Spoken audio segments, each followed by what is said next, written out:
Hello, this is Kamlesh Ahuja sir की chemistry class. आज हम हेलोजन फैमिली में आज हम डिस्कस कर रहे हैं हेलोजन फैमिली, और हेलोजन फैमिली में डिस्कस कर रहे हैं hydrogen halide. Hydrogen halide means HF hydrogen fluoride, HCl hydrogen chloride, HBr hydrogen bromide, HI hydrogen iodide. ये जो हैलाइड्स हैं ये H2 से डायरेक्ट रिएक्ट करके बन जाते हैं। जैसे H2 का F2 से रिएक्शन हो रहा है डार्क में, तो HF बन जाएगा। H2Cl2 की प्रेजेंस में H2Cl2 सनलाइट की प्रेजेंस में HCl में कन्वर्ट हो जाता है। H2 और Br2 को हीट करते हैं तो HBr बनता है। H2 और I2 को हाई टेम्परेचर पर हीट करते हैं तो HI फॉर्म होता है। यानी HI को बनाने के लिए हमको टेम्परेचर की ज़्यादा ज़रूरत होती है। और ये जो लास्ट वाली रिएक्शन है H2 plus I2 gives 2HI, ये रिवर्सिबल रिएक्शन है। H2 plus I2 gives 2HI is reversible reaction है।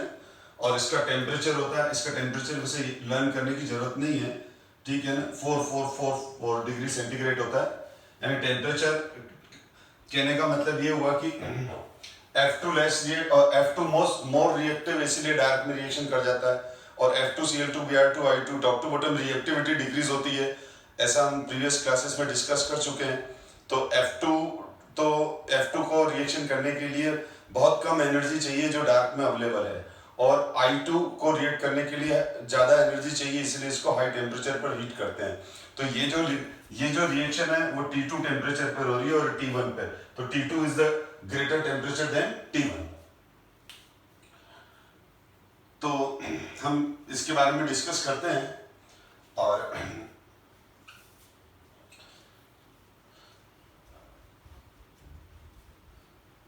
अब हम रिएक्टिविटी टुवर्ड्स हाइड्रोजन में टॉप टू बॉटम की अगर बात करें हम, तो फ्लोरीन, क्लोरीन, ब्रोमीन, आयोडीन, ये फ्लोरीन, ये क्लोरीन, ये ब्रोमीन, ये आयोडीन। हाइड्रोजन एटम तो रिमेन सेम, तो हाइड्रोजन एटम का तो साइज एक जैसे ही रहेगा। फ्लोरीन से बड़ा क्लोरीन, क्लोरीन से लार्ज साइज ब्रोमीन का, ब्रोमीन से लार्ज आयोडीन का।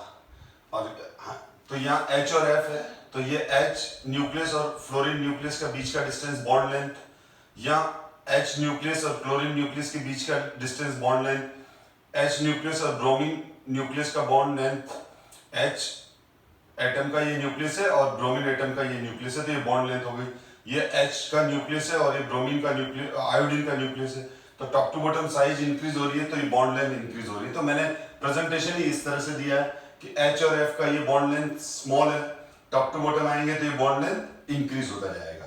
अब आपको मालूम है कि top to bottom size increase हो रहा है, इस वजह से ये वाला जो बॉन्ड लेंथ है, यानी हाइड्रोजन न्यूक्लियस और आयोडीन न्यूक्लियस का बीच का डिस्टेंस बॉन्ड लेंथ जो कि सबसे ज्यादा बड़ा रहेगा, और बॉन्ड लेंथ इंक्रीज होता जाएगा। बॉन्ड लेंथ इंक्रीज होता जाएगा तो बॉन्ड डिसोसिएशन एनर्जी डिक्रीज होती है। तो इसका बॉन्ड डिसोसिएशन एनर्जी सबसे ज्यादा रहेगा और फिर top to bottom bond dissociation energy decrease हो जाता है। तो इसमें जो क्वेश्चन है जनरली ट्रेड पूछते हैं, increasing order of bond length, bond strength, thermal stability, acidic strength, reducing power. तो हम इनको एक एक करके देखते हैं। तो टॉप टू बॉटम तो क्या हो रहा है, सबसे first size of X atom increase. तो top to bottom size of X atom increase, और size of X atom increase होगा तो क्या हो जाएगा, बॉन्ड लेंथ इंक्रीज।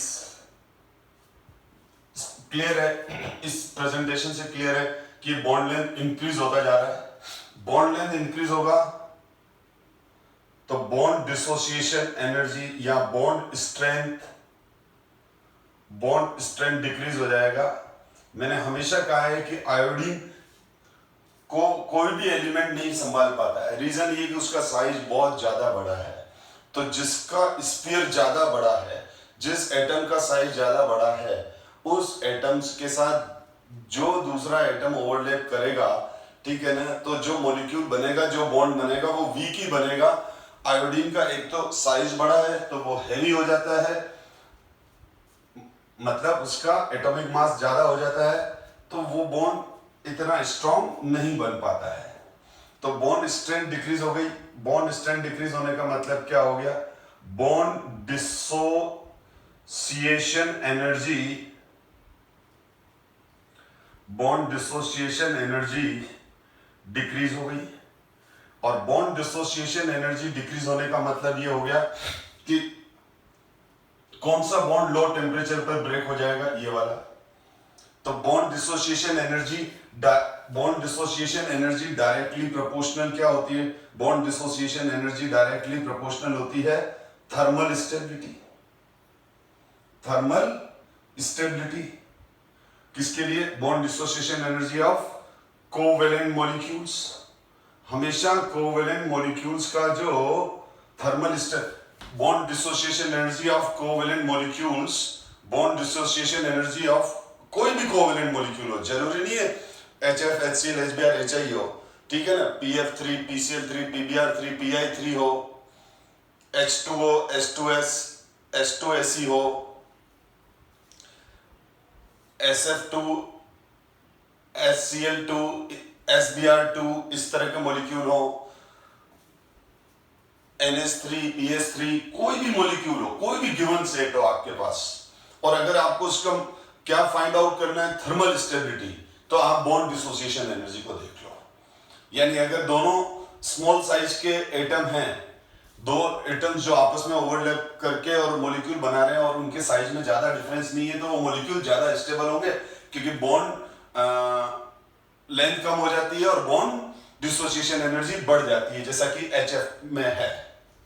तो bond dissociation energy of covalent molecule is directly proportional to thermal stability. Thermal stability का मतलब क्या होता है, मैं और क्लियर करता हूं, ठीक है, अभी 1 मिनट क्लियर कर ही देता हूं इसको और भी। और यानी थर्मल स्टेबिलिटी क्या हो जाएगी, थर्मल स्टेबिलिटी इंक्रीज हो जाएगी, thermal stability sorry bond dissociation energy top to bottom decrease, तो थर्मल स्टेबिलिटी डिक्रीज, क्लियर। तो top to bottom bond strength decrease, bond dissociation energy decrease, तो thermal stability decrease. Thermal stability decrease होने का मतलब क्या है आप समझो, जैसे मैं यहाँ एक एग्जांपल से एक्सप्लेन कर रहा हूं। जैसे हम 2HX को, X क्या है, फ्लोरीन, क्लोरीन, ब्रोमीन, आयोडीन, इसको हीट कर रहे हैं। अब इसको जब हम हीट करेंगे तो ये H2 और X2 में कन्वर्ट हो जाएगा, H2 और X2 में कन्वर्ट हो जाएगा। अब अगर 2HX को हीट कर रहे हैं, 2HX को हम हीट कर रहे हैं और H2 और X2 बन रहा है, ठीक है, तो यहां पर हम क्या कर रहे हैं, एक तरह से इसको वापस उसके कंस्टिट्यूएंट पार्टिकल्स में कन्वर्ट कर रहे हैं जिससे वो बना है। तो HX जितना जल्दी H2 और X2 में कन्वर्ट हो जाएगा, हम बोलेंगे वो थर्मली उतना अनस्टेबल है। हम क्या बोलेंगे, वो थर्मली उतना अनस्टेबल है। अब देखो होगा क्या बेटा, ध्यान से देखो, HX और HX मैं यहां एक्सप्लेन कर रहा हूं इसको। तो अब हम जब HX इनको हीट करते हैं, हीट करेंगे तो क्या होगा, हीट करने से ये बॉन्ड ब्रेक होंगे। जो हीट एनर्जी है, जो हमारी हीट एनर्जी है बेटा, वो हीट एनर्जी क्या करेगी, ये हीट एनर्जी H और X के बीच का ये जो कोवेलेंट बॉन्ड है इसको ब्रेक करेगी। अगर ये कोवेलेंट बॉन्ड ज्यादा स्ट्रॉन्ग है, जैसा कि यहां पर है, तो ज्यादा हीट चाहिए, यानी हमको टेम्परेचर बहुत ज्यादा इंक्रीज करना पड़ेगा।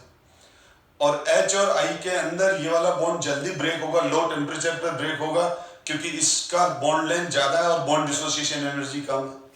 तो अब जैसे इस हीट से क्या होगा, ये हीट दिया हमने और इस हीट से क्या हुआ, ये बॉन्ड ब्रेक हुआ। इस हीट से क्या हुआ, इस टेम्परेचर से क्या हुआ, ये बॉन्ड ब्रेक हुआ। जब ये इन दोनों के बीच का बॉन्ड ब्रेक हुआ तो ये दोनों अलग हो गए, इन दोनों के बीच का बॉन्ड ब्रेक हुआ तो ये दोनों अलग हो गए। अब H ने H को देखा तो इनके बीच में न्यू बॉन्ड बन जाएंगे और इनके बीच में न्यू बॉन्ड बन जाएंगे।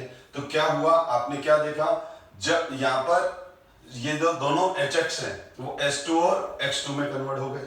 अब यहाँ पर ये हुआ कि जैसे 2HF है तो H2 और F2 में कन्वर्ट होगा, 2HCl है तो किस में कन्वर्ट हो जाएगा, H2 और Cl2 में, 2HBr है तो किस में कन्वर्ट हो जाएगा, H2 और Br2 में, 2HI है तो किस में कन्वर्ट हो जाएगा, H2 प्लस I2 में।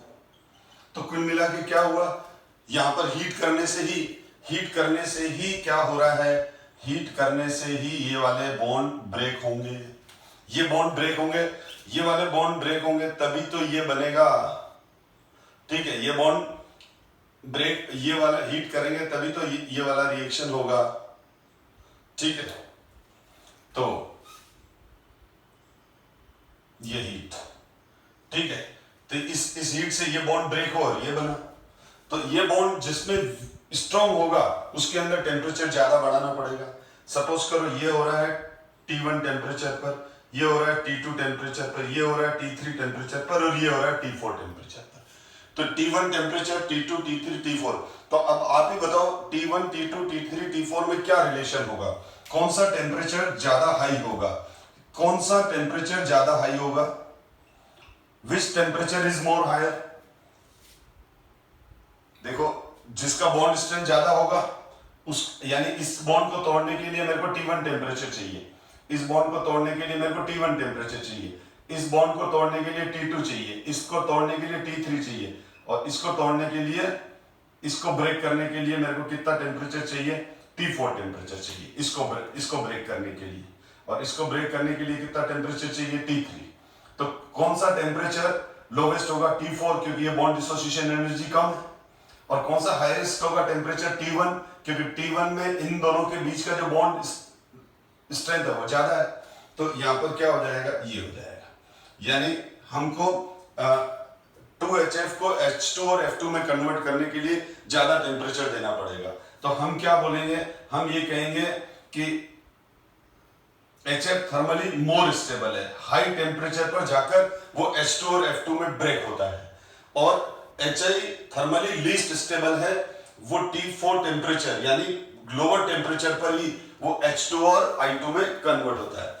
अब क्वेश्चन ये आता है कि एग्जाम में क्वेश्चन कैसे आ जाएगा, एक तो ये पूछ लेंगे कि इनके थर्मल स्टेबिलिटी का ऑर्डर क्या है, दूसरा ऐसे 4 रिएक्शन देके और टेम्परेचर के ऑर्डर बना देंगे अलग अलग और पूछ लेंगे which one is the correct, तो ये वाला सीक्वेंस करेक्ट रहेगा। तो अच्छा, एक बात और क्लियर हो गई अब आपको कि जिसका बॉन्ड डिसोसिएशन एनर्जी कम है, ठीक है, तो वो इजीली उसका बॉन्ड ब्रेक होगा। तो अब अगर मेरा क्वेश्चन है इन सब में से गुड H डोनर कौन है, तो वो HI है। आपको सपोज करो मेरा क्वेश्चन है, अब आपको हाइड्रोजन की नीड पड़ गई अचानक, आपको हाइड्रोजन एटम चाहिए, आपको हाइड्रोजन एटम चाहिए।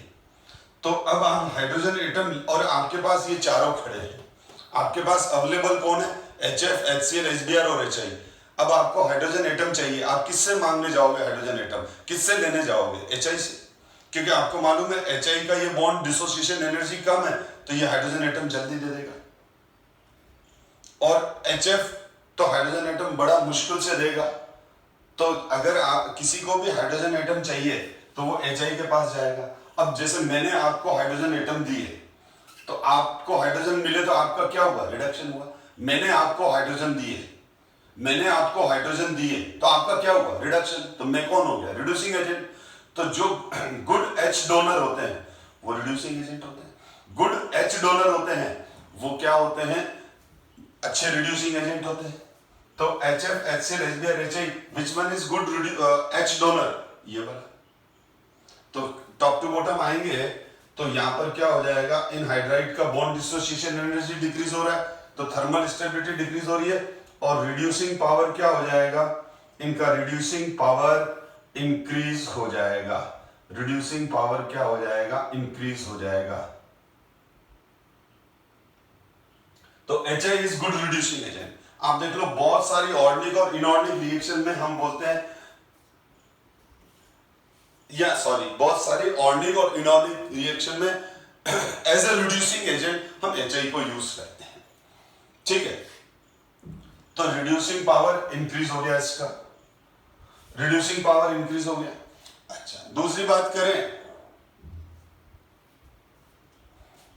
तो इलेक्ट्रोनेगेटिविटी डिफरेंस डिक्रीज हो रहा है। देखो इलेक्ट्रोनेगेटिविटी डिफरेंस डिक्रीज हो रहा है। फ्लोरीन मोस्ट इलेक्ट्रोनेगेटिव एलिमेंट है, हाइड्रोजन की इलेक्ट्रोनेगेटिविटी होती है 2.1 जस्ट, ठीक है। हाइड्रोजन की इलेक्ट्रोनेगेटिविटी पॉलिंग स्केल पर कितनी होती है 2.1। अब ये मैं लिख रहा हूं हाइड्रोजन की इलेक्ट्रोनेगेटिविटी 2.1 होती है, तो आपको परेशान होने की जरूरत नहीं है कि सर ये वैल्यू कहां से आ गई, क्या हमको याद करनी पड़ेगी, ऐसा कुछ नहीं है। ये तो मेरे को इतने टाइम से पढ़ाते पढ़ाते सब वैल्यू रट गई है तो मैं लिख देता हूं बेटा, आपको इसका कोई मतलब नहीं है। आपको तो मालूम है हाइड्रोजन की इलेक्ट्रोनेगेटिविटी कांस्टेंट ही चलेगी, सब में हाइड्रोजन ही। और फ्लोरीन के हाईएस्ट इलेक्ट्रोनेगेटिविटी है, तो पॉलिंग ने कितना अज्यूम किया था 4, फिर ये क्या हो जाएगा 3.8। अब ये मेरे को भी अंदाज से लिख रहा हूं अराउंड 3, और ये होती है 2.5 के आसपास, ठीक है, जबकि ये 2.9 के आसपास होती है, ठीक है। तो अब आप देख लो, अब ये वैल्यू याद नहीं रखनी, मैं तो आपको बता रहा हूं कि देखो हाइड्रोजन का इलेक्ट्रोनेगेटिविटी तो कांस्टेंट चलेगा, फ्लोरीन का इलेक्ट्रोनेगेटिविटी हाईएस्ट है, उससे कम क्लोरीन, तो 4 से 3.8 लिख दिया, क्लोरीन से कम ब्रोमीन, तो 3.8 से 2.9 लिख दिया, ब्रोमीन से कम आयोडीन 2.5 लिख दिया। अब देखो इलेक्ट्रोनेगेटिविटी डिफरेंस यहां पर कितना है, फर्स्ट इसमें इलेक्ट्रोनेगेटिविटी डिफरेंस हो गया 2.5 माइनस 2.1 यानी 0.4, यानी H और I में इलेक्ट्रोनेगेटिविटी डिफरेंस 2.5 माइनस 2.1 मतलब 0.4, और यहां पर और इसमें जो इलेक्ट्रोनेगेटिविटी डिफरेंस है वो 1.9 है, 1.9 है, यानी इलेक्ट्रोनेगेटिविटी डिफरेंस कितना है 4 माइनस 2.1, ये इसका इलेक्ट्रोनेगेटिविटी डिफरेंस आ गया। HCl में 3.8 माइनस 2.1, HBr में 2.9 माइनस 2.1, तो हाईएस्ट इलेक्ट्रोनेगेटिविटी डिफरेंस कहां है, यहां। फिर ये इलेक्ट्रोनेगेटिविटी डिफरेंस कम हुआ, तो ये इलेक्ट्रोनेगेटिविटी डिफरेंस 1.9 से डिक्रीज होते 0.4 हो गया, तो इलेक्ट्रोनेगेटिविटी डिफरेंस डिक्रीज हो रहा है। और इलेक्ट्रोनेगेटिविटी डिफरेंस डिक्रीज होता है तो इलेक्ट्रोनेगेटिविटी डिफरेंस डायरेक्टली प्रोपोर्शनल क्या होता है, ionic character inversely proportional to covalent character, ठीक है। तो यहां पर क्या हो जाएगा, top to bottom electronegativity difference decrease हो रहा है, तो मैं ये लिख सकता हूं इसमें आयनिक करेक्टर या आयनिक परसेंटेज तो क्या हो रहा है, डिक्रीज हो रहा है, ठीक है। जैसे NaCl है, आयनिक कंपाउंड है, आयनिक करेक्टर ही डोमिनेंट है, क्योंकि NaCl में इलेक्ट्रोनेगेटिविटी डिफरेंस बहुत ज्यादा आ जाता है। जितना ज्यादा इलेक्ट्रोनेगेटिविटी डिफरेंस आएगा ये चार्ज बढ़ते जाएंगे, ये चार्ज बढ़ते जाएंगे तो उसमें आयनिक करेक्टर ज्यादा आएगा। इलेक्ट्रोनेगेटिविटी डिफरेंस कम है तो ये partial positive partial negative charge कम है, यानी आयनिक करेक्टर कम है, और आयनिक करेक्टर कम होता जाएगा तो उसी प्रोपोर्शन में क्या हो जाएगा, कोवेलेंट करेक्टर इंक्रीज होता जाएगा, कोवेलेंट करेक्टर क्या होता जाएगा, इंक्रीज होता जाएगा। तो यहां पर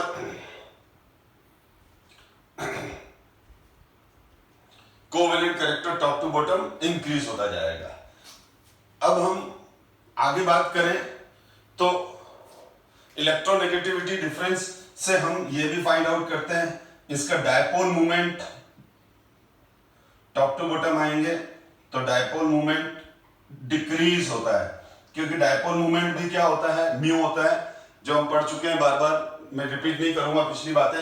तो डायपोल मूवमेंट भी डायरेक्टली प्रोपोर्शनल किसके होता है, इलेक्ट्रोनेगेटिविटी डिफरेंस। जितना ज्यादा इलेक्ट्रोनेगेटिविटी डिफरेंस होगा तो ये डायपोल मूवमेंट उतना ज्यादा आएगा, पोलैरिटी डिक्रीज। तो 11 पॉइंट लिख रहा हूं मैं, पोलैरिटी डिक्रीज।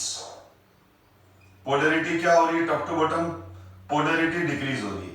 पोलैरिटी का मतलब क्या हुआ, ये जो यहां पर जो ये partial positive partial negative charge आ गए, ये partial positive partial negative charges को हम क्या बोलते हैं, पोलैरिटी। तो ये यहाँ पार्शियल पॉजिटिव चार्ज ज्यादा है, यहाँ पार्शियल नेगेटिव चार्ज ज्यादा है, तो डायपोल भी ज्यादा है और पोलैरिटी भी ज्यादा है। फिर ये इलेक्ट्रोनेगेटिविटी फ्लोरीन से कम हुई क्लोरीन की, क्लोरीन से कम हुई ब्रोमीन की, ब्रोमीन से कम हुई आयोडीन की, तो आयोडीन बहुत कम खींचेगा। आयोडीन जब बहुत कम खींचेगा तो यहाँ पार्शियल नेगेटिव चार्ज का जो मैग्नीट्यूड है वो बहुत कम आएगा, और यहाँ हाइड्रोजन पर जो पार्शियल पॉजिटिव चार्ज है वो बहुत कम आएगा। तो यहाँ ये जो पोल्स है इनकी वैल्यू कम है, यानी ये डायपोल कम है और पोलैरिटी कम है। और यहाँ फ्लोरीन का इलेक्ट्रोनेगेटिविटी ज्यादा है तो ज्यादा खींचेगा, तो यहाँ पार्शियल नेगेटिव चार्ज का मैग्नीट्यूड ज्यादा आएगा, यहाँ पार्शियल पॉजिटिव चार्ज का मैग्नीट्यूड ज्यादा आएगा, तो ये डायपोल बढ़ गया, पोलैरिटी बढ़ गई, तो top to bottom polarity decrease हो रही है। अब हम 12th पॉइंट देख रहे हैं। तो अगर हम टॉप टू बॉटम देखें तो मोलिकुलर मास इंक्रीज हो रहे हैं, मोलिकुलर मासेस क्या हो रहे हैं, मोलिकुलर मासेस इंक्रीज हो रहे हैं। और मोलिकुलर मासेस इंक्रीज होना मतलब वंडरवाल फोर्सेस इंक्रीज होना, क्योंकि वंडरवाल फोर्सेस हमेशा किसके डायरेक्टली प्रोपोर्शनल होते हैं, वंडरवाल फोर्सेस डायरेक्टली प्रोपोर्शनल होते हैं मोलिकुलर मास के। वंडरवाल फोर्सेस का मतलब वैसे 14 पॉइंट लिखने की जरूरत नहीं है, एक ही बात है, इंटरमोलिकुलर फोर्सेस एक तरह से क्या हो रहे हैं, इंक्रीज हो रहे हैं। और जब वंडरवाल फोर्सेस यानी इंटरमोलिकुलर फोर्सेस इंक्रीज होंगे तो बॉइलिंग पॉइंट हमेशा इंटरमोलिकुलर फोर्सेस के डायरेक्टली प्रोपोर्शनल होते हैं। तो 15 पॉइंट आ गया, इनके जो बॉइलिंग पॉइंट है, बॉइलिंग पॉइंट है, तो boiling point will increase, boiling point increase. अब यहां पर क्या होता है, बॉइलिंग पॉइंट इंक्रीज तो हो रहे हैं, ये तो हो गए trend according to molecular mass, पर एचएफ में इंटरमोलिकुलर हाइड्रोजन बॉन्डिंग होती है। मैं अभी प्रीवियस क्लास में भी डिस्कस कर चुका हूं कि फ्लोरीन अच्छा इंटरमोलिकुलर हाइड्रोजन बॉन्डिंग फॉर्म करता है। तो एचएफ के जो मॉलिक्यूल्स होते हैं उनमें स्ट्रॉन्ग इंटरमोलिकुलर हाइड्रोजन बॉन्डिंग होने की वजह से उनके मॉलिक्यूल ज्यादा क्लोज आ जाते हैं, एचएफ मॉलिक्यूल्स के बीच में ज्यादा इंटरमोलिकुलर फोर्सेस बन जाते हैं। इस वजह से एचएफ का लोअर मॉलिक्यूलर मास होते हुए भी उसका बॉइलिंग पॉइंट ज्यादा होता है, एचएफ का लोअर मॉलिक्यूलर मास होते हुए भी उसका बॉइलिंग पॉइंट ज्यादा होता है। तो इनका जो बॉइलिंग पॉइंट का ऑर्डर आता है, इनका जो बॉइलिंग पॉइंट का जो ऑर्डर है वो करेक्ट ऑर्डर ये रहेगा। अगर यहां पर इस तरफ मैं लिख रहा हूं ये बॉइलिंग पॉइंट, ठीक है, वाई एक्सिस पे बॉइलिंग पॉइंट है, और यहां पर मैं ले रहा हूं ये HF, ये HCl, ये HBr और ये HI, ठीक है।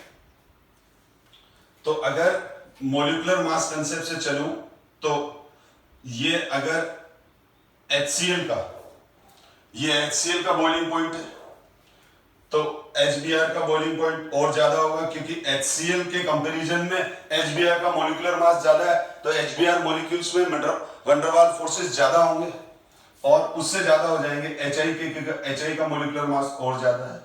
तो ये HCl से ज्यादा HBr, HBr से ज्यादा HI। तो ये बॉइलिंग पॉइंट का ट्रेंड या तो नॉर्मल है अकॉर्डिंग टू मॉलिक्यूलर मास है, अकॉर्डिंग टू मॉलिक्यूलर मास है।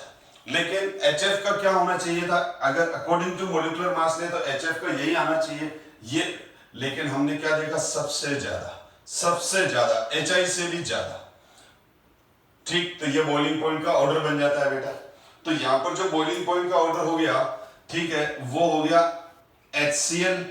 HCl से ज्यादा HBr, HBr से ज्यादा HI और HI से ज्यादा HF का।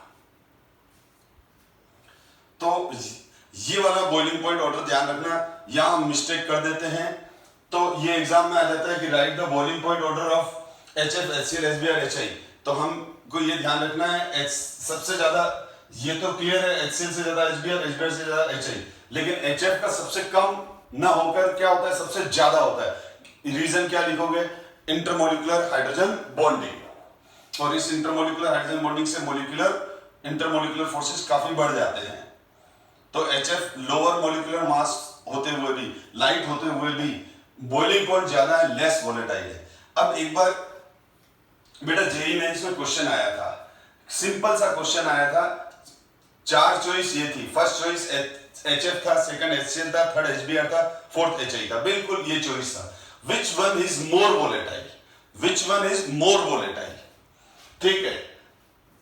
तो बताओ आप कौन होगा, वो सबसे ज्यादा वोलेटाइल कौन होगा, आप बताओ आंसर मुझे।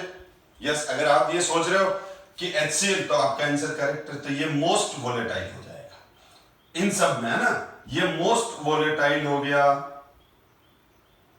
ठीक है, क्योंकि जिसका बॉइलिंग पॉइंट कम होगा, यानी अगर आपसे कोई पूछे HCl, HBr, इन सब में HCl, HBr, HI, HF में सबसे कम इंटरमोलिकुलर फोर्सेस किसमें, HCl में, सबसे ज्यादा ये। और अगर यही क्वेश्चन उल्टा पूछा होता कि लीस्ट वोलेटाइल कौन है, तो लीस्ट वोलेटाइल HF है। लीस्ट वोलेटाइल क्या है, HF है। HF तो लिक्विड स्टेट में डायमेरिक फॉर्म में मिलता है, जो लास्ट क्लास में भी डिस्कस कर चुका हूं मैं, ठीक है। HF लिक्विड स्टेट में डायमेरिक फॉर्म में मिलता है। तो ये इसका बॉइलिंग पॉइंट का, ये इसका बॉइलिंग पॉइंट का सीक्वेंस हो गया, तो आपने देखा कि ये सारे ट्रेड हमको एग्जाम में कि कोई ना कोई थर्मल स्टेबिलिटी का, रिड्यूसिंग पावर का, डायपोल मूवमेंट का, पोलरिटी का, बॉइलिंग पॉइंट का, ये सारे क्वेश्चन कॉम्पिटिटिव और बोर्ड एग्जाम्स में आपको दिखेंगे, ठीक है ना। तो क्योंकि एनसीईआरटी बुक के ही ये पॉइंट्स हैं जो मैं डिटेल में एक्सप्लेन कर रहा हूं, तो हम आगे बढ़ते हैं। आई थिंक ये सारे पॉइंट कवर हो चुके हैं। वही देख रहा हूं कोई पॉइंट छूटा तो नहीं। 15 पॉइंट्स हो गए। और एसिडिक स्ट्रेंथ, हाँ, चलो देखो याद आ गया, देखा था। अच्छा, अब देखो सबसे इजीली तो top to bottom acidic strength increase होता है। ये तो एनसीईआरटी बुक का क्वेश्चन भी है। HF is weak acid and HCl is strong acid. तो जो इसका एक पॉइंट जो हम मिस कर रहे थे वो ये था एसिडिक स्ट्रेंथ का। तो top to bottom acidic strength increase होगी। ये सारे एसिड हैं तो इनकी एसिडिक स्ट्रेंथ इंक्रीज होगी। ये रीजन भी हम ये देंगे कि जब ये वाटर में जाएंगे तो ये पोलर मॉलिक्यूल है, तो ये पोलर मॉलिक्यूल है, तो ये पोलर मॉलिक्यूल है, तो ये क्या होगा, जब HX है जब वाटर में जाता है, HX जब वाटर में जाता है वो H+ आयन देता है, ठीक। या फिर हम इस तरह से भी लिखते हैं, एक ही बात है बेटा, हाइड्रोनियम आयन। मॉडर्न कंसेप्ट के अकॉर्डिंग एसिड वाटर के अंदर हाइड्रोनियम आयन रिलीज करता है, H3O+ आयन रिलीज करता है, ठीक है। यानी जो वाटर में H3O+ आयन दे दे, हाइड्रोनियम आयन दे दे, या सिंपली बोलो जो आयनाइज होके H+ आयन दे दे और फिर यही H+ आयन वाटर से रिएक्ट करके हाइड्रोनियम आयन में कन्वर्ट होता है, तो उसको हम एसिड बोलते हैं। तो इन सब में जो सबसे पहले H+ आयन रिलीज करेगा वो सबसे ज्यादा एसिडिक है। तो यहाँ पर हम बोलेंगे कि HI का बॉन्ड डिसोसिएशन एनर्जी कम है, तो वो वाटर में जाके इजीली H+ और I- में डिसोसिएट हो जाता है। और मैंने आपको बहुत बहुत इंपॉर्टेंट पॉइंट पहले भी बता रखा है कि acidic character directly proportional to covalent character. जिसमें जितना ज्यादा कोवेलेंट कैरेक्टर होता है वो एसिड उतना स्ट्रॉन्ग एसिड हो जाते हैं। तो आप देख लो HF, HCl, HBr, HI, which one is most covalent? HI is most covalent, तो HI is the most acidic, ठीक है। ये मैंने फजांस रूल के टाइम भी आपको बताया था। वीडियो नंबर 6 और 7 है फजांस रूल का, जिसमें मैंने बॉन्डिंग, फजांस रूल से बॉन्डिंग के कंसेप्ट एक्सप्लेन किए थे और कोवेलेंट बॉन्ड और आयनिक कैरेक्टर से हम किस तरह के क्वेश्चन कर सकते हैं ये डिस्कस किया था। तो ये हमारे सारे वो हो गए, हाइड्राइड्स के कंसेप्ट हो गए। अब हम नेक्स्ट पॉइंट पर आते हैं। हम नेक्स्ट पॉइंट डिस्कस करते हैं ऑक्साइड्स। हम नेक्स्ट पॉइंट डिस्कस करते हैं ऑक्साइड्स। तो जो हेलोजेंस हैं वो ऑक्साइड क्या होते हैं? Binary compound of oxygen with another element. तो और इस ऑक्साइड में हमेशा ध्यान रखो बेटा, ऑक्साइड के अंदर हमेशा ऑक्साइड उसी को कहा जाएगा जिसमें इलेक्ट्रोनेगेटिविटी ऑक्सीजन की ज्यादा हो। जैसे CO2 तो कार्बन डाइऑक्साइड, SO2 तो सल्फर डाइऑक्साइड, SO3 तो सल्फर ट्राइऑक्साइड, N2O5 तो नाइट्रोजन पेंटाऑक्साइड। और इलेक्ट्रोनेगेटिविटी का जो सीक्वेंस होता है, जो इलेक्ट्रोनेगेटिविटी का जो सीक्वेंस है, इलेक्ट्रोनेगेटिविटी का जो सीक्वेंस है, हाईएस्ट फ्लोरीन, उससे कम ऑक्सीजन, उससे कम नाइट्रोजन, उससे कम क्लोरीन, और ये आगे चल रहा है। खैर हमको आगे वाली बात से मतलब नहीं है, हमको ऑक्सीजन से मतलब है। तो इसका मतलब ऑक्सीजन, नाइट्रोजन, क्लोरीन, ठीक है, नाइट्रोजन, क्लोरीन, सल्फर, फास्फोरस और हाइड्रोजन की इलेक्ट्रोनेगेटिविटी ऑलमोस्ट सेम होती है। तो कहने का मतलब ये हुआ कि ऑक्सीजन जब फ्लोरीन के अलावा किसी भी एलिमेंट से कंबाइन करेगा तो जो कंपाउंड बनेंगे वो ऑक्साइड बनेंगे। नाइट्रोजन और ऑक्सीजन का कंपाउंड भी ऑक्साइड होगा, क्लोरीन और ऑक्सीजन का कंपाउंड भी ऑक्साइड होगा, सल्फर और ऑक्सीजन का कंपाउंड भी ऑक्साइड होगा, फास्फोरस और ऑक्सीजन का कंपाउंड भी ऑक्साइड होगा, हाइड्रोजन और ऑक्सीजन का भी कंपाउंड ऑक्साइड होगा, H2O, हाइड्रोजन ऑक्साइड। H2O का केमिकल नेम क्या है? Hydrogen oxide. वाटर तो जनरल नेम है जो जनरल लैंग्वेज में अपन डे रूटीन में यूज करते हैं, लेकिन ऑक्सीजन और फ्लोरीन का कंपाउंड बनेगा तो सही, पर ये ऑक्साइड नहीं है। तो oxygen fluorine compound is a oxide? No, it is fluoride, ठीक है। हमेशा ध्यान रखो आइड सफिक्स उन्हीं के साथ आता है जिनका इलेक्ट्रोनेगेटिविटी ज्यादा होगा।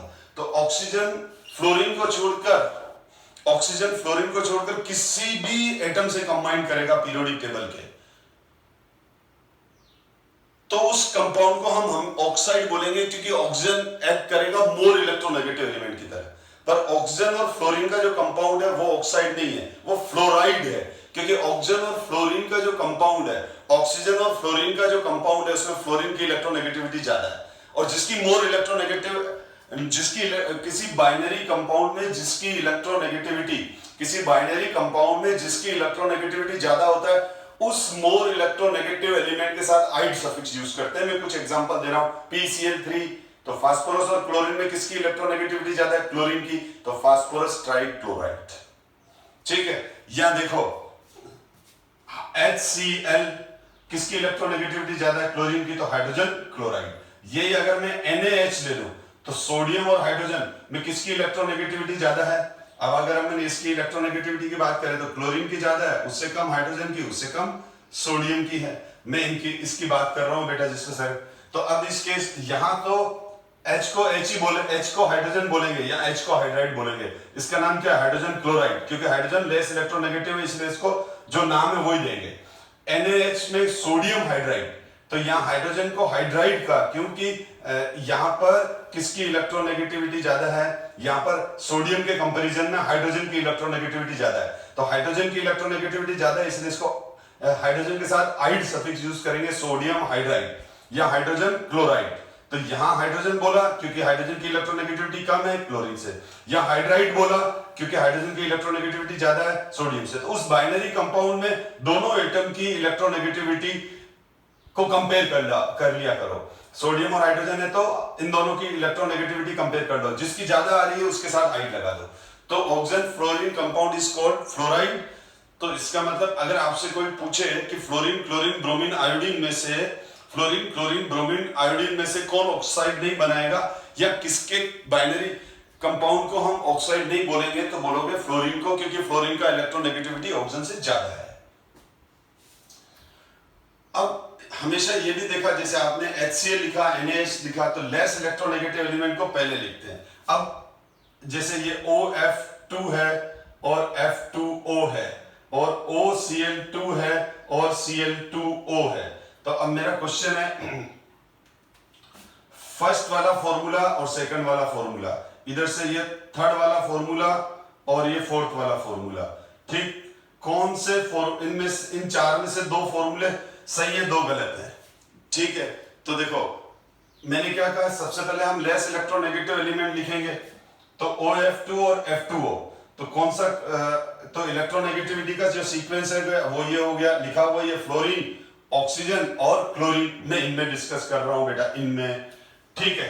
तो ये देखो तो इसमें ऑक्सीजन पहले आएगा, लेस इलेक्ट्रोनेगेटिव एलिमेंट पहले आएगा, तो फर्स्ट वाला तो करेक्ट है और सेकंड वाला रॉन्ग फॉर्मूला, क्योंकि इसके अंदर हमने मोर इलेक्ट्रोनेगेटिव फ्लोरीन पहले लिखा है। रूल ये कहता है कि मोर इलेक्ट्रोनेगेटिव एलिमेंट बाद में लिखो, लेस इलेक्ट्रोनेगेटिव एलिमेंट पहले लिखो।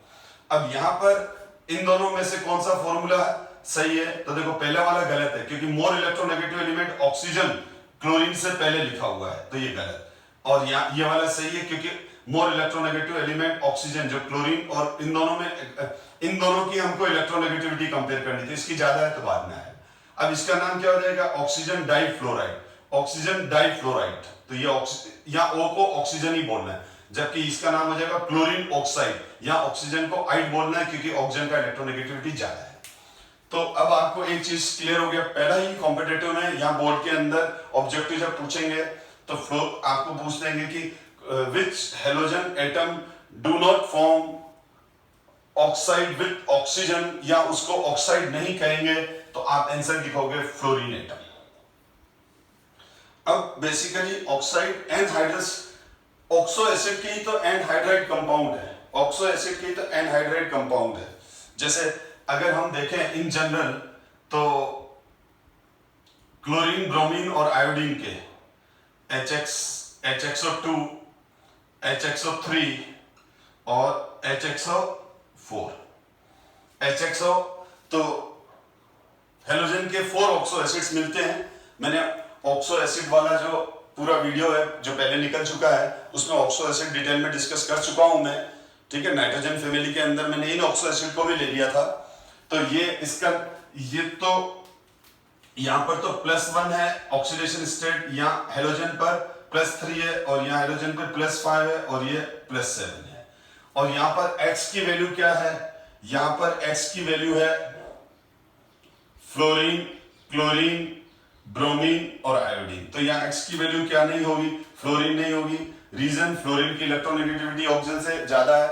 तो ऑक्सो एसिड के अंदर जो ये सेंटर मेटल होता है, ठीक है, उसकी इलेक्ट्रोनेगेटिविटी ऑक्सीजन से कम होनी चाहिए, तभी वो स्टेबल ऑक्सो एसिड बनाता है। तो फ्लोरीन ऑक्सो एसिड इसलिए नहीं बनाता है। फिर यही आंसर लिखेंगे कि उसकी ऑक्सीजन से इलेक्ट्रोनेगेटिविटी ज्यादा है। फिर फ्लोरीन दूसरे बेस पे इसलिए भी नहीं हो सकता है कि fluorine positive oxidation state show ही नहीं करता, fluorine higher oxidation state show ही नहीं करता। तो ये जो X की वैल्यू हो जाएगी ClBr हो जाएगी। जैसे ये HCl हो जाएगा, ये HClO2 हो जाए, ये HClO, HClO2, HClO3, HClO4, HBrO, HBrO2, HBrO3, HBrO4, HIO, HiO2, HiO3, HiO4। अब इसके एक मॉलिक्यूल में से तो वाटर निकलेगा नहीं, तो इसके 2 मॉलिक्यूल ले लेंगे क्योंकि H2O चाहिए। तो इसके 2 मॉलिक्यूल में से जब वाटर निकलेगा तो बन जाएगा X2O plus H2O, ठीक है। तो ये बन जाएगा हेलोजन, डाई हेलोजन मोनोऑक्साइड। अब यहां पर भी इसके 2 मॉलिक्यूल ले लो तो क्या बन जाएगा X2O3 plus H2O, ठीक।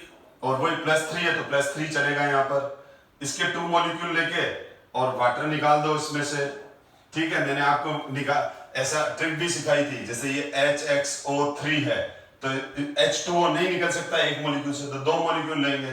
2 मॉलिक्यूल लेंगे तो डायरेक्ट नहीं समझ में आ रहा हो तो इसको डायमर में कन्वर्ट कर दो, H2X2O6, ठीक। अब इसमें से वाटर मॉलिक्यूल अलग कर लिया, इसमें से वाटर मॉलिक्यूल अलग कर लिया, और वाटर मॉलिक्यूल अलग करने का मतलब एक H2 और एक ऑक्सीजन हटा दिया, तो क्या बन जाएगा X2O5, ठीक है। यह H2 गया, यह आ गया, एक ऑक्सीजन गया तो 6 में से एक ऑक्सीजन चला गया तो 5, ठीक है।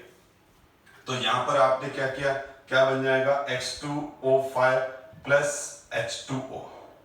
और इसी तरह से यहां पर भी 2 मॉलिक्यूल ले लो तो यहां बन जाएगा X2O7, 2 मॉलिक्यूल है तो H और 8 ऑक्सीजन है, 8 ऑक्सीजन है तो 1 चला गया, ठीक है। अब यहां अगर मैं HCl4 कर दूंगा तो यहां क्या आ जाएगा 8, और यहां क्या आ जाएगा 7, ठीक है, क्योंकि ये 1 ऑक्सीजन तो यहां से निकला, ठीक है।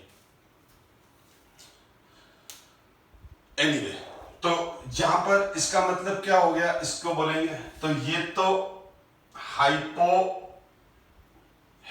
एसिड था, एसिड था क्या है, और ये क्या है हेलस एसिड, ये क्या है हेलिक एसिड, ये क्या है परहेलिक एसिड। इसकी नेमिंग बहुत अच्छे से एक्सप्लेन की हुई है नाइट्रोजन फैमिली के अंदर, ठीक है। आप पार्ट नंबर आई थिंक 9 के नियर बाय देख लेना, 8 भी हो सकता है, 10 भी हो सकता है, 11 भी हो सकता है। तो 9, 10, 11, 12 जो पार्ट है इस चैप्टर के, उसमें मैंने ऑक्सो एसिड का पूरा डिटेल में एक वीडियो दे रखा है आपको, जिसमें मैंने उसकी नेमिंग भी एक्सप्लेन की हुई है कि सबसे लोवेस्ट ऑक्सीडेशन स्टेट को हाइपोअस बोलेंगे, फिर उसके बाद अस, फिर और बढ़ गई तो एक, और बढ़ गई तो परिक। चलो, अब इसका मतलब ये हो गया हेलोजन ऑक्साइड या डाई हेलोजन। बस आप लेस इलेक्ट्रोनेगेटिव एलिमेंट के साथ हम डाइट्राई प्रीफिक्स भी यूज नहीं करते हैं, तो सीधा है halogen oxide, halogen try oxide, halogen पेंटा ऑक्साइड, हेलोजन हेप्टा ऑक्साइड, ठीक है। जैसे Al2O3 को क्या बोलते हैं एल्यूमिनियम ट्राई ऑक्साइड, क्योंकि लेस इलेक्ट्रोनेगेटिव एलिमेंट के साथ डाई ट्राई प्रीफिक्स भी नहीं लगाते हैं, कुछ नहीं, लेस इलेक्ट्रोनेगेटिव एलिमेंट को वो का वही नाम दे दो Al2O3 एल्यूमिनियम ट्राई ऑक्साइड, ठीक। तो यहां पर क्या हो जाएगा halogen oxide, halogen try oxide, halogen पेंटा ऑक्साइड, हेलोजन, ठीक है। अब ये क्लोरीन है तो क्लोरीन का नाम आ जाएगा, ब्रोमीन है तो ब्रोमीन ट्राई ऑक्साइड हो जाएगा, या आयोडीन है तो आयोडीन पेंटा ऑक्साइड हो जाएगा। अब इसका दूसरा नाम क्या हो जाएगा hypohalous anhydride, हेलस anhydride, हेलिक anhydride, परहेलिक anhydride. यानी ये किसका हैलाइड है, ये किसका एनहाइड्राइड है, यानी इन दो मॉलिक्यूल क्रिएट करके ये वाटर निकाल के ये बना रहे, तो ये एनहाइड्राइड है। तो मैंने क्या कहा, ये जो ऑक्साइड्स होते हैं, ये ऑक्साइड्स इनके कोरस्पॉन्डिंग ऑक्सो एसिड्स के, इनके कोरस्पॉन्डिंग ऑक्सो एसिड्स के एनहाइड्राइड होते हैं। एनहाइड्राइड का मतलब क्या होता है, जब वो मॉलिक्यूल, जब ये ऑक्साइड बना है तो ऑक्सो एसिड ने वाटर लूज किया है। जैसे मैंने पिछली सल्फर फैमिली में आया था H2SO4, इसमें से इसके दो मॉलिक्यूल लेने की जरूरत नहीं है क्योंकि H2O निकल सकता है, तो मैंने H2O निकाल दिया, H2O निकाल दिया तो मतलब क्या हुआ, ये तो दो हाइड्रोजन निकल गए और इस चार में से एक ऑक्सीजन इधर आ गया, तो क्या बन गया, SO3, सल्फर ट्राइऑक्साइड। तो सल्फर ट्राइऑक्साइड का दूसरा नाम क्या हो जाएगा, सल्फ्यूरिक एनहाइड्राइड, क्योंकि ये सल्फ्यूरिक एसिड है, तो सल्फ्यूरिक एसिड में से वाटर निकला, SO3 बना, तो सल्फ्यूरिक एनहाइड्राइड। तो ये हाइपोहेलस एनहाइड्राइड, ये हेलस एनहाइड्राइड, ये हेलिक एनहाइड्राइड, ये परहेलिक एनहाइड्राइड। ये वाली बात हो गई बेटा। अब ध्यान दो आगे। अब सीधी बात है, अगर हम इनको वापस, तो ये सारे एसिडिक हैं और इनकी एसिडिक स्ट्रेंथ इसी ऑर्डर में इंक्रीज होगी, क्योंकि जो ये यहां पर इनकी एसिडिक स्ट्रेंथ इंक्रीज हो रही है, ये क्या हो रही है, एसिडिक स्ट्रेंथ इंक्रीज। क्योंकि जो जनरल मैं क्लियर कर दूं, जो ऑक्सो एसिड्स का जो एसिडिक स्ट्रेंथ होता है, ऑक्सो एसिड्स का जो एसिडिक स्ट्रेंथ होता है, ऑक्सो एसिड्स का एसिडिक स्ट्रेंथ सेंट्रल एटम के ऑक्सीडेशन स्टेट पर डिपेंड करता है, चाहे वो कोई भी एलिमेंट हो, ठीक है। तो जैसे यहां पर ये लेस एसिडिक है, ये और मोर, और ये और मोर, और ये मोर, ठीक है। तो acidic strength of oxo acid directly proportional to oxidation state on centre atom. पर इसमें एक चीज ध्यान रखना बेटा, मैं फिर याद दिला रहा हूं, जो फास्फोरस के ऑक्सो एसिड होते हैं, ये 3 फास्फोरस के ऑक्सो एसिड होते हैं, S3PO2, S3PO3, S3। ये उस केस में ये रूल नहीं लगता है। मैंने रूल क्या बताया आपको, मैंने रूल ये बताया कि एसिडिक स्ट्रेंथ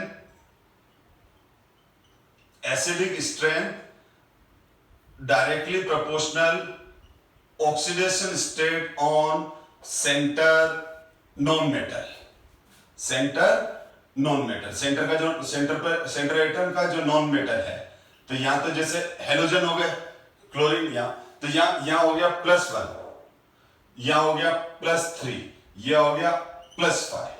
तो अगर हम यूं देखें, ये हाइपोफास्फोरस एसिड, ये फास्फोरस एसिड, ये फास्फोरिक एसिड, ठीक है। तो यूं देखा जाए तो एसिडिक स्ट्रेंथ क्या हो, या यूं देखा जाए तो सेंटर फास्फोरस पर सेंटर P, ठीक है, oxidation state on OS, OS का मतलब oxidation state, OS oxidation state on centre atom, centre phosphorus क्या हो रहा है, इंक्रीज हो रही है ना। तो क्या होना चाहिए, एसिडिक स्ट्रेंथ क्या होनी चाहिए, इंक्रीज होनी चाहिए। बिल्कुल सही है, ये रूल हमेशा हर जगह लगेगा, पर यहां नहीं लगेगा। ये इंक्रीज नहीं होगा, डिक्रीज हो जाता है। क्यों होता है, हम इसके बारे में अभी डिस्कस नहीं करेंगे, वो टोटोमेरिज्म का कंसेप्ट है, तो वो ऑर्गेनिक का इसमें एक कंसेप्ट लगता है, तो इसलिए अभी हमारे बियॉन्ड स्कोप है। अभी प्रेजेंट क्लास में इसका एक्सप्लेनेशन देना मेरे लिए बियॉन्ड स्कोप है, क्योंकि वो सारा टाइम वेस्ट हो जाएगा और आपको समझ में भी नहीं आएगा। अभी आप ये याद रख लो, बहुत इंपॉर्टेंट है, क्योंकि हम क्या करते हैं, ये हमारे दिमाग में फिट हो जाता है कि एसिडिक स्ट्रेंथ जो होती है वो डायरेक्टली प्रोपोर्शनल होती है, चाहे वो ऑक्साइड हो, चाहे वो ऑक्सो एसिड हो, कुछ भी हो, हम एसिडिक स्ट्रेंथ डायरेक्टली प्रोपोर्शनल क्या बोलते हैं, oxidation state on centre non metal, क्योंकि नॉन मेटल के ही कंपाउंड एसिडिक होते हैं, मेटल के भी होते हैं, वो ऑक्साइड में देखो बेटा, ठीक है ना। तो जनरल नॉन मेटल के तो सारे कंपाउंड एसिडिक होते हैं, और अब नॉन मेटल के सारे कंपाउंड एसिडिक हो गए, तो उनकी एसिडिक स्ट्रेंथ कैसे कंपेयर करते हैं, उसके सेंटर नॉन मेटल पर ऑक्सीडेशन स्टेट देख लेते हैं, जैसे यहाँ +1, +3, +5, +7। तो ये ऑक्सीडेशन स्टेट इंक्रीज हो रही है, तो एसिडिक स्ट्रेंथ इंक्रीज हो रही है। हर जगह यही होगा, यहाँ पर ये ऑक्साइड भी एसिडिक होंगे सारे, तो क्योंकि यहाँ पर X पर ऑक्सीडेशन स्टेट +1, या निकाल के देख लो +3, या निकाल के देखोगे तो +5, या निकाल के देखो तो +7। तो इन ऑक्साइड का भी एसिडिक स्ट्रेंथ इंक्रीज हो रहा है। बट फास्फोरस के केस में उल्टा, हमेशा ये, पर फास्फोरस एक्सेप्शन, रीजन लिख देना टोटोमेरिज्म, लेकिन वो हम बाद में डिस्कस करेंगे, वो अभी बिल्कुल हमने पढ़ा ही नहीं है। आप बहुत जनों को तो टोटोमेरिज्म मालूम ही नहीं है क्या होता है। रीजन ये कि हमारे सीबीएसई के कोर्स में है नहीं, तो फिर उस केस में सीबीएसई के हिसाब से डायरेक्ट लर्न कर लो, रीजन कोई नहीं पूछेगा। तो ये ध्यान देना, बहुत बहुत बहुत बहुत important, very very very very important ये वाला पॉइंट, कि फास्ट ये एसिडिक स्ट्रेंथ इसकी ज्यादा होती है इसके कंपैरिजन में, जबकि ये जो जनरल रूल है उससे अगेंस्ट चल रहा है। ये चल रहा है तो चल रहा है, जो सच है वो है, यानी जो करेक्ट है उसको फिर आपको याद ही रखना पड़ेगा, क्योंकि ऑब्जर्व हुआ है ये। खैर, तो अब यहां पर ये ऑक्साइड्स हो गए।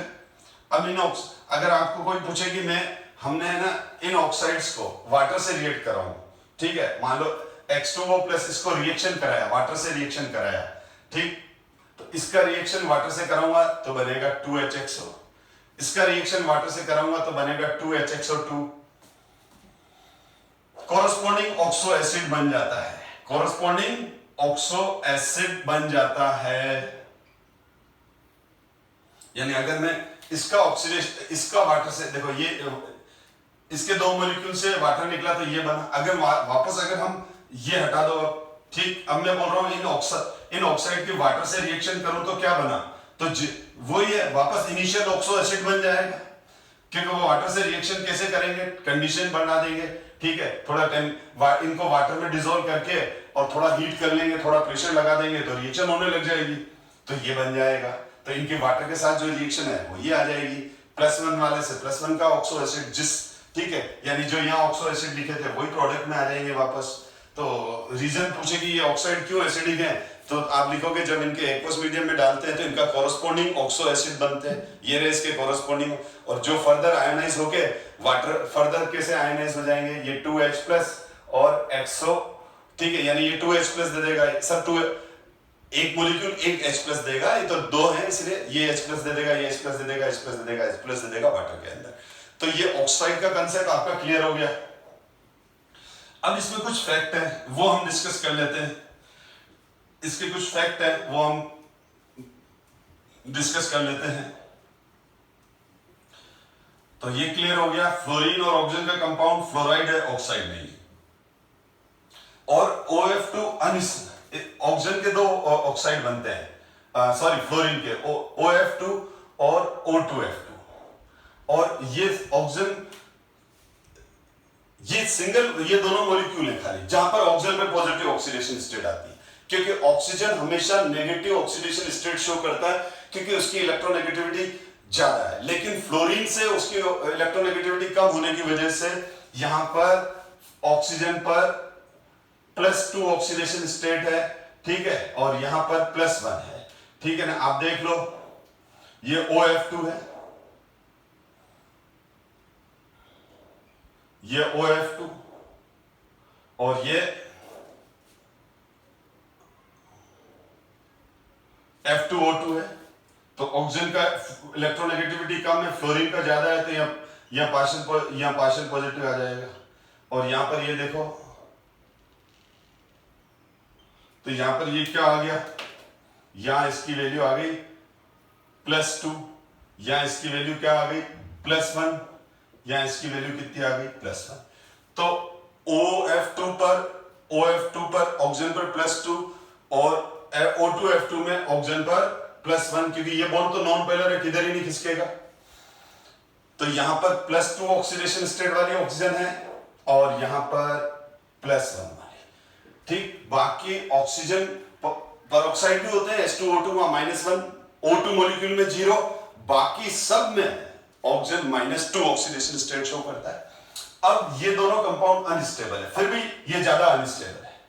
OF2 स्ट्रॉन्गेस्ट ऑक्सीडाइजिंग एजेंट है, OF2 मॉलिक्यूल की बात कर रहा हूं। देखो ये यहां पर भी हम मिस्टेक कर जाते हैं, अगर आपसे कोई पूछे कि स्ट्रॉन्गेस्ट ऑक्सीडाइजिंग एजेंट एलिमेंट कौन सा है, एलिमेंट तो F2, स्ट्रॉन्गेस्ट ऑक्सीडाइजिंग मॉलिक्यूल कौन सा है तो OF2, ये दो डिफरेंट है। F2 is the most powerful oxidizing element. F2Cl2 Br2 I2 SN P4N2 O2, इन सब में सबसे ज्यादा F2 पावरफुल ऑक्सीडाइजिंग एजेंट है। मॉलिक्यूल्स में KMnO4, K2Cr2O7, CrO3, OF2, तो सबसे स्ट्रॉन्गेस्ट ऑक्सीडाइजिंग एजेंट कौन सा मॉलिक्यूल है? तो OF2। ये ध्यान रखना, ये क्वेश्चन बहुत बच्चे मिस्टेक करते हैं। रीजन क्योंकि ऑक्सीजन पे +2 आ गया तो ऑक्सीजन का दिमाग खराब हो रहा है कि मैं तो मोस्ट इलेक्ट्रोनेगेटिव एलिमेंट माना जाता हूं। लोग मेरे नाम जब नाम लेते हैं तो उनके माइंड में ये आता है यार ये तो ऑक्सीजन है, ये तो पावरफुल एलिमेंट है, ये इलेक्ट्रॉन लेता है, इस पर नेगेटिव चार्ज आता है, लेकिन यहाँ पॉजिटिव आ गया। तो जैसे ही इसके नियर कोई दूसरा आया उसके इलेक्ट्रॉन गए। जैसे ही तुम इसके पास में गए, जाने के जस्ट बाद आप देखोगे आपके इलेक्ट्रॉन कहां चले गए। ये इस OF2 का ऑक्सीजन का जो +2 है वो अपने आप को न्यूट्रल करने के लिए आपके इलेक्ट्रॉन तेजी से लूट लेगा, ले लेगा, यानी आपका ऑक्सीडेशन कर देगा। इसीलिए OF2 स्ट्रॉन्ग ऑक्सीडाइजिंग एजेंट में आता है। ये O2F2 तो थर्मली अनस्टेबल है और ये डिसोसिएट हो जाता है, और OF2 ठीक है, इन दोनों में ये ज्यादा स्टेबल है, इन दोनों में। लेकिन अगर हम इन दोनों की बात करें तो दोनों ही अनस्टेबल है, लेकिन जब दो अनस्टेबल है तो कंपैरेटिवली बात की मैंने, ठीक है, कि OF2 और F2O2 में OF2 ज्यादा स्टेबल है, लेकिन OF2 और F2O2 दोनों ही अनस्टेबल है, पर मोर अनस्टेबल कौन है? O2F2, ठीक है। अब हम इसके अंदर कुछ फैक्ट है बेटा, वो हम डिस्कस कर रहे हैं। तो ये देखो बेटा, दीस ऑक्साइड्स, ये मैंने अभी जो पढ़ाया है वही सब कुछ है बेटा इसमें, कि these oxide are essentially oxygen fluorides because वो इस यहां पर ये लिखा हुआ है कि ऑक्सीजन फ्लोरीन के कंपाउंड को हम फ्लोराइड बोलेंगे क्योंकि फ्लोरीन की इलेक्ट्रोनेगेटिविटी ज्यादा है, ठीक है, ये ब्लू फॉन्ट्स के अंदर। अब both are strong fluorinating agent. Fluorinating agent का मतलब ये किसी को भी, फ्लोरिनेटिंग एजेंट का मतलब ये होता है जैसे O2F2 है तो किसी, जैसे ये M है तो ये फ्लोरीन इधर आ जाएगा, ठीक है, तो ये क्या बन जाएगा? MF2 plus O2 plus MF2, यानी मेटल का मेटल फ्लोर, ये मेटल है तो मेटल मेटल फ्लोराइड में कन्वर्ट हो गया, तो मैं क्या बोलूंगा? मेटल का फ्लोरिनेशन हो गया।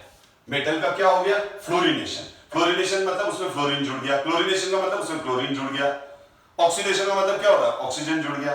तो उसी तरह से O2F2 को किसी भी नॉन मेटल या नॉन मेटल से रिएक्ट कराते हैं हम, तो वो क्या हो जाता है? अगर यहाँ सल्फर होगा तो ये इवन देन ये मेटल और नॉन मेटल दोनों का फ्लोरिनेशन करता है। तो O2F2 हो चाहे OF2 हो, चाहे OF2 हो, ये दोनों के दोनों किसी भी एलिमेंट में, जैसे सल्फर है, ठीक है, अब ये 2 ले लो, ये 2 ले लो, तो ये O2 बन जाएगा और 2SF4 बन जाएगा, या अगर 2SF2 बन जाएगा, यानी कहने का मतलब सल्फर से सल्फर डाइफ्लोराइड बन गया, सल्फर का फ्लोरिनेशन हो गया। फ्लोरिनेशन होने का मतलब सल्फर के अंदर फ्लोरीन कंबाइन करके इसको इसमें कन्वर्ट कर दिया, इसको बोलते हैं फ्लोरिनेशन। तो OF2 और O2F2 दोनों फ्लोरिनेशन करते हैं। तो लिखा हुआ है ना, देखो, both are strong fluorinating agent, यानी वो O2F2 और OF2 दोनों किसी भी मॉलिक्यूल से, किसी भी एटम से रिएक्शन करेंगे तो उसको फ्लोराइड्स में कन्वर्ट करेंगे। O2F2 ऑक्सीडाइज, ये बहुत ये इंपॉर्टेंट एप्लीकेशन है बेटा, फैक्ट है। O2F2 ध्यान से देखो, O2F2 ऑक्सीडाइज प्लूटोनियम, प्लूटोनियम होता है ना जो रेडियो न्यूक्लियर रिएक्टर के अंदर न्यूक्लियर फ्यूल में होता है। आपको मालूम है न्यूक्लियर रिएक्टर क्या होता है? न्यूक्लियर रिएक्टर से हम इलेक्ट्रिसिटी जनरेट करते हैं। तो न्यूक्लियर रिएक्टर के अंदर क्या होता है? न्यूक्लियर फ्यूल होता है। न्यूक्लियर फ्यूल में क्या होता है? प्लूटोनियम होता है जनरली। क्या होता है? तो जब न्यूक्लियर रिएक्टर में ये न्यूक्लियर फ्यूल एग्जॉस्ट होता है। एग्जॉस्ट होता है कि मतलब समझ गए, यानी कंज्यूम होता है। न्यूक्लियर रिएक्टर में स्टार्ट हुआ तो वो कंज्यूम हो रहा है। जैसे मैं आपको बताऊं, हम कोयले जला रहे हैं तो एग्जॉस्ट हो रहे हैं, हम कोल को बर्न कर रहे हैं तो कोल एग्जॉस्ट हो रहा है, और लास्ट में क्या बच गई? राख बच गई, ऐश बच गई। ठीक है, तो उस ऐश को हम क्या बोलेंगे? स्पेंड कोल। स्पेंड कोल, ठीक है। तो कहने का मतलब क्या हो गया? जो कोई चीज, जो कोई फ्यूल होता है, फ्यूल जब कंज्यूम होना स्टार्ट होता है, फ्यूल जब एग्जॉस्ट होना स्टार्ट होता है, फ्यूल जब वर्क करना स्टार्ट करता है, तो जो रेसिड्यू मिलता है, ठीक है, उसको हम बोलते हैं स्पेंड, SPENT, स्पेंड फ्यूल। क्या बोलते हैं उसको हम? तो कभी भी स्पेंड फ्यूल वर्ड आ जाए तो इसका मतलब क्या हो गया, वो फ्यूल रिएक्ट कर चुका है। यानी जैसे कोल है तो हम कोल को क्या कर रहे हैं, बर्न करते हैं, तो ये कोल भी क्या है, फ्यूल है। तो कोल जब पूरा बर्न होके ऐश बच जाएगा तो ऐश को क्या बोलेंगे, स्पेंट फ्यूल। पर न्यूक्लियर रिएक्टर का जो स्पेंट फ्यूल है उसमें पूरा का पूरा जो प्लूटोनियम होता है वो कंज्यूम नहीं होता है, और प्लूटोनियम काफी एक्सपेंसिव और काफी ज्यादा एनर्जी क्रिएट करने वाला है। तो अब जो न्यूक्लियर रिएक्टर के अंदर जो न्यूक्लियर फ्यूल होता है जब वो स्पेंड हो जाता है तो उसके बावजूद भी उसमें कुछ अनरिएक्टेड प्लूटोनियम रह जाता है। तो हम उस अनरिएक्टेड प्लूटोनियम को किससे रिएक्ट कराते हैं, यानी स्पेंड फ्यूल में स्पेंड न्यूक्लियर फ्यूल को सेपरेट करके हम उसको O2F2 के साथ रिएक्ट कराते हैं। तो प्लूटोनियम किस में कन्वर्ट हो जाता है, प्लूटोनियम का फ्लोरिनेशन होकर PuF6 बन जाता है, यानी 3 ले लो, ठीक है, और ये 3O2 बन जाता है, O2 एस्केप हो जाएगी। और ये प्लूटोनियम जो सॉलिड होता है, ये प्लूटोनियम जो सॉलिड होता है इसका फ्लोरिनेशन होकर ये बन गया, और ये इजीली वोलेटाइल होता है। क्या होता है, तो हम इसको उसकी जो वेपर्स निकलती है उसको कलेक्ट करके फिर वापस हाई टेम्परेचर पे हीट करते हैं तो ये प्लूटोनियम अलग हो जाता है और 3F2 गैस है वो एस्केप होकर वापस बाहर आ जाती है। तो हम जो स्पेंड न्यूक्लियर फ्यूल के अंदर जो प्लूटोनियम अनरिएक्टेड रह गया था उसको O2F2 से रिएक्ट कराकर पहले प्लूटोनियम हेक्साफ्लोराइड में कन्वर्ट किया। ये सॉलिड है और ये वोलेटाइल है, तो इसकी वेपर्स वापस रिकलेक्ट कर लेते हैं और उस वेपर को क्लोज चेंबर में रख के हाई टेम्परेचर पे हीट करते हैं। तो ये PuF6 प्लूटोनियम सॉलिड और 3F2 गैस में कन्वर्ट हो जाता है, गैस एस्केप होकर बाहर चली जाएगी सिस्टम से, और प्लूटोनियम को हम as a residue pure plutonium मिल जाता है। यानी हम न्यूक्लियर जो स्पेंड न्यूक्लियर फ्यूल है उससे हम क्या अलग करते हैं, बचा हुआ प्लूटोनियम O2F2 से। तो ये जो बोर्ड के हिसाब से तो मैंने देखा आज तक बोर्ड में नहीं पूछा हुआ है, पर इस तरह के क्वेश्चन जेईई मेंस और नीट में आ जाते हैं कि है ना, स्पेंड न्यूक्लियर फ्यूल में से प्लूटोनियम को एक्सट्रैक्ट कैसे करते हैं, कौन सा मॉलिक्यूल यूज करते हैं, तो O2F2। जबकि ये जो लैंग्वेज देख रहे हो ये सारी लैंग्वेज जो इस तरफ चलती है राइट हैंड साइड में, ये वाली जो दिख रही है, चाहे ये जो दिख रही है, ये सारी मैंने एनसीईआरटी से कॉपी पेस्ट की हुई है। Chlorine, bromine and iodine form oxide in which the oxidation state, अभी मैंने बता दिया प्लस से +7 तक है। अब ये बोल रहे हैं कि किसके ऑक्साइड ज्यादा स्टेबल है, आयोडीन के, उससे कम क्लोरीन के, उससे कम ब्रोमीन के। तो ये आप एक बार रीड कर लेना पोस्ट करके, जो मैंने पढ़ाया वही कुछ है लेकिन एक बार रीड कर लेना, ठीक है। अब इसमें